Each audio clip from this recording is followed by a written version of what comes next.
Even though I've barely acknowledged it, the GameCube is my favorite console. I have a lot of memories with this thing, playing it alone, with my sister, cousins, friends. It's got a great library, and I come back to it far more often than any other retro console. And because of that, I keep buying GameCube games. Welcome to the zany world of getting a job and finally being able to afford games for consoles you grew up with. Some of my first paychecks were used toward my GameCube collection, and it was so nice to finally scoop up the pricier games I'd been wanting to own for years. Like, my mental health needed them. All throughout high school, I'd have dreams where I walk into a game shop, or antique store, or even a liminal space shower room, and somewhere in them, I'd find a GameCube section with Luigi's Mansion, Paper Mario, Pikmin 2, and Wind Waker for sale. Those were the big four I could never find locally for a good price, and when I finally bought them all, the dream stopped happening. Since then, I've reached a stopping point for GameCube collecting, but if there's one thing that will always rope me back in, it's the big ones. The holy grail. Rare games, expensive games.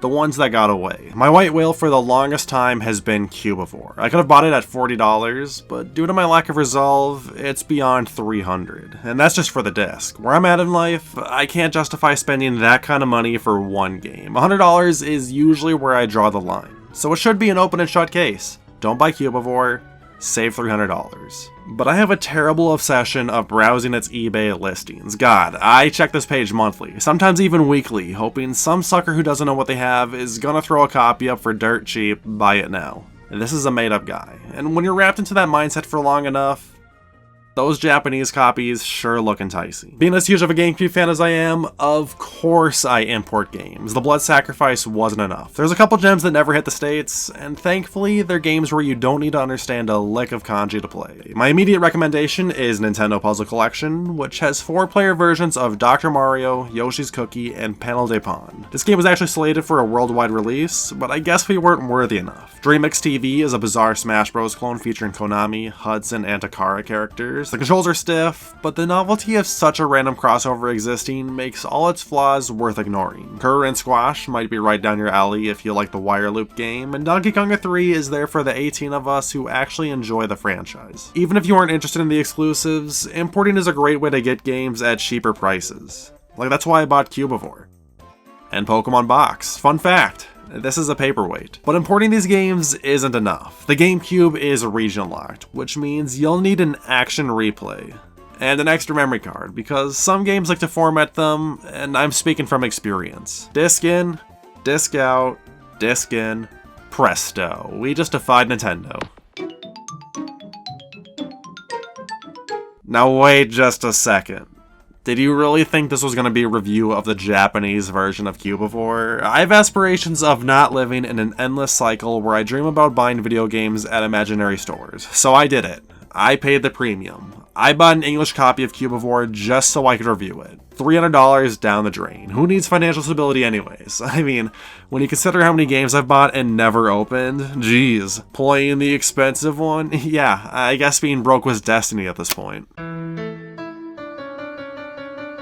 Cubivore isn't your ordinary game. I mean, look at it. We're controlling a decapitated pig. If I didn't know any better, I'd think this was some weirdo's Lord of the Flies Minecraft spoof. But getting past the game's appearance, Cubivore has a very compelling experience under its hood. It's a puzzle game, disguised as a monster collector, disguised as an action-adventure, disguised as a life simulator. That might sound complex, but as you understand more of the game, that's exactly how you'll perceive it. The objective at first isn't clear. At the beginning, it's explained that wilderness is disappearing as a result of colorless Cubivore, and if we want to end their madness and restore balance, we must defeat the killer Cubivore. I mean, the first thing our character says is, "I want to live." Like, calm down there, Xenoblade McJRPG.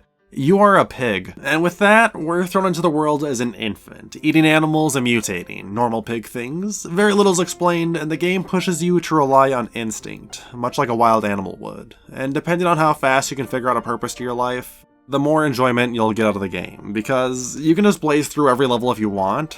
The only necessary roadblocks are bosses. But if that's all you do, it'll be impossible to beat Killer Cubivore.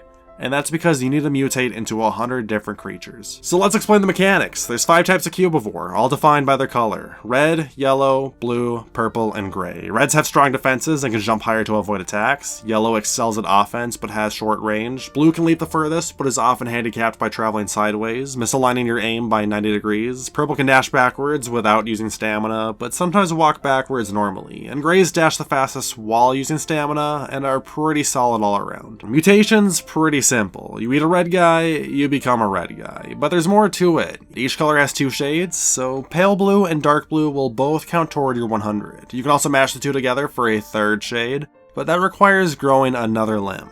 And the only way to do that is to lose your virginity. The pig in this game has one thought going on in his head, and it's consensual intercourse. Name a more horny character. I dare you. He writes poetry about sex, and every time this guy gets a tattoo, he's like, where the bitch is at? Like, how down bad can you get? Defeating a colorless Cubivore usually rewards us with raw meat. They give you the ability to run, block, this one gives you pronouns, but most importantly, they allow us to mate. And the more mutations we've become, the more Riz we have. By the end of the game, this little piggy is knocking up 25 hens. If you're looking for a male power fantasy, this might be the best use of $300, period.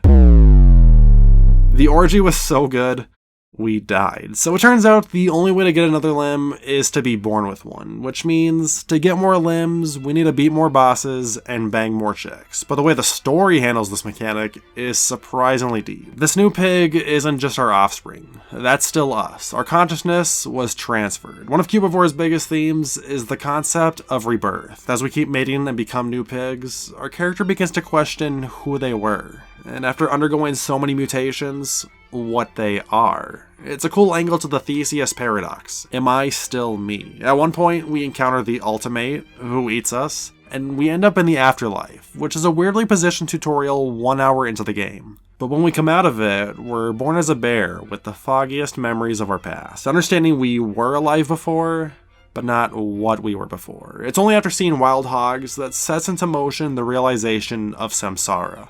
And this might come out of left field, but holy shit, Cubivore reminded me of Xenoblade Chronicles 3 so much. You guys, you want to survive? Live on. Hold the torch.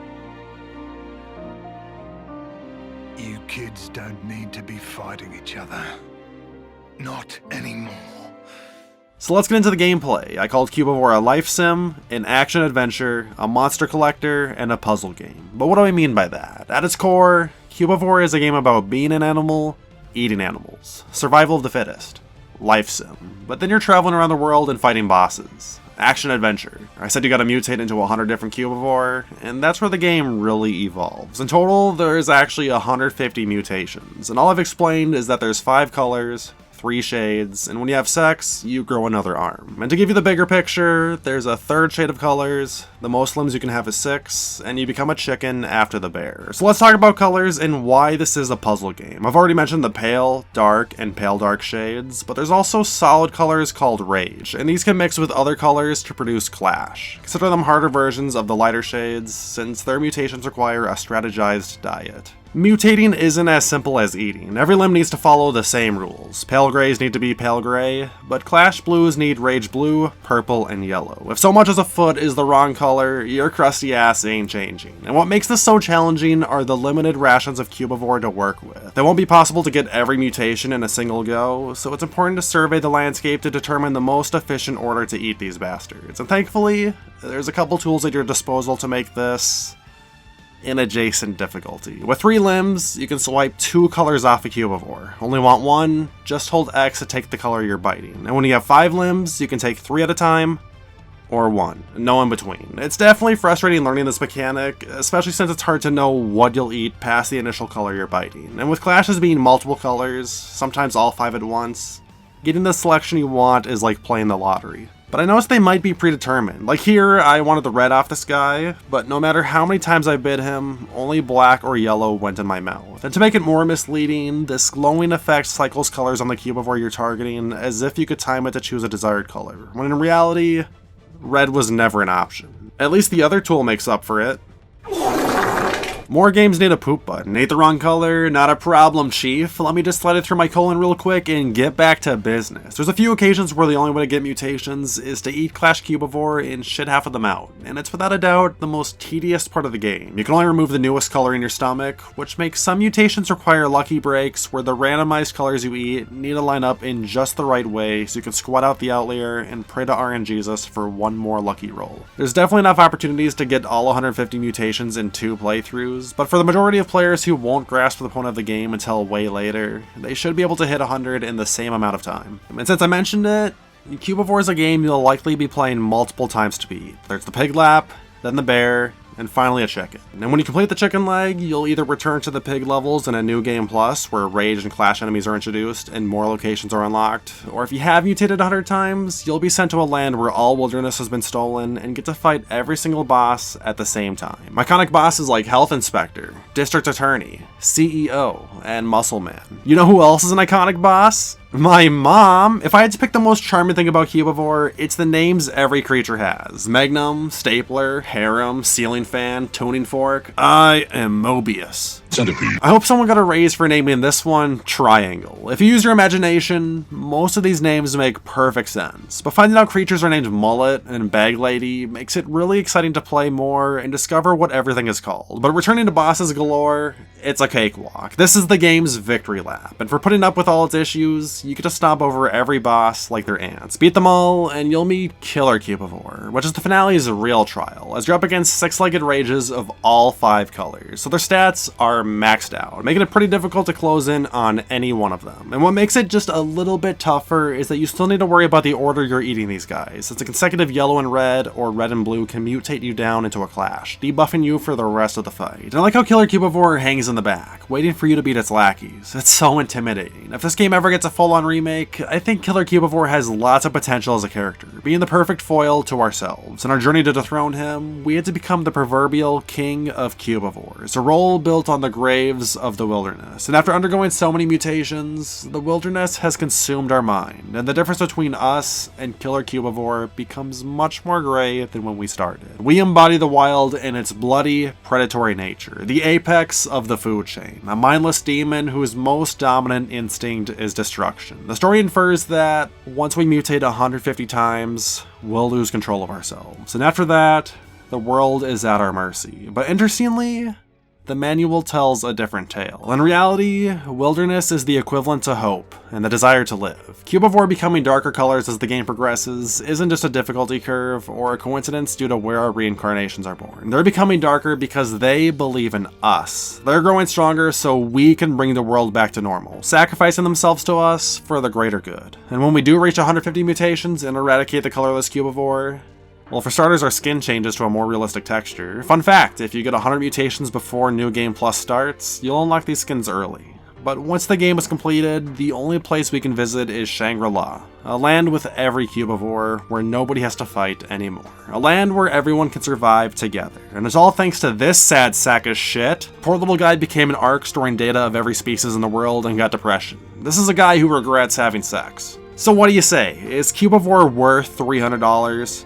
More? Ignoring the price, this is an easy recommendation, but not a must-play. Cubivore is really quirky all around, in concept, gameplay, design, and writing. It's a game that's not afraid to be itself. And even better, it's just the right length. Long enough to keep you engaged with the game's variety, but short enough to not get tedious until the very end where you're looking for the last handful of mutations. And while I'm not too big into sharing development history or talking about a game's legacy, I find it amusing that Cubivore was originally developed for the Nintendo 64 disk drive. It's one of the few games designed for the peripheral that wasn't downgraded for the base 64, but instead switched consoles. Yeah, I bet you never expected Cubivore, Mother 3, and Seaman to have something in common besides frogs, but here we are. And even more interesting is that Nintendo owns Cubivore.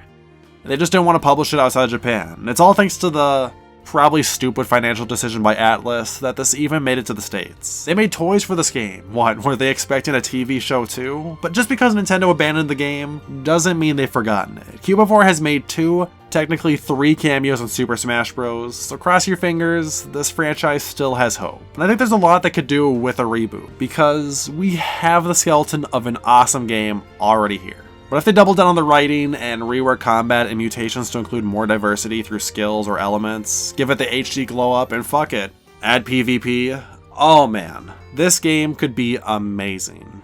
But for now, its legacy is that really expensive GameCube game that looks like Minecraft. Thanks for watching the video, I hope you enjoyed it. Feel free to leave a like as it helps the channel grow, and subscribe to get updates on my uploads as soon as they happen. But until then, I will see you all next time.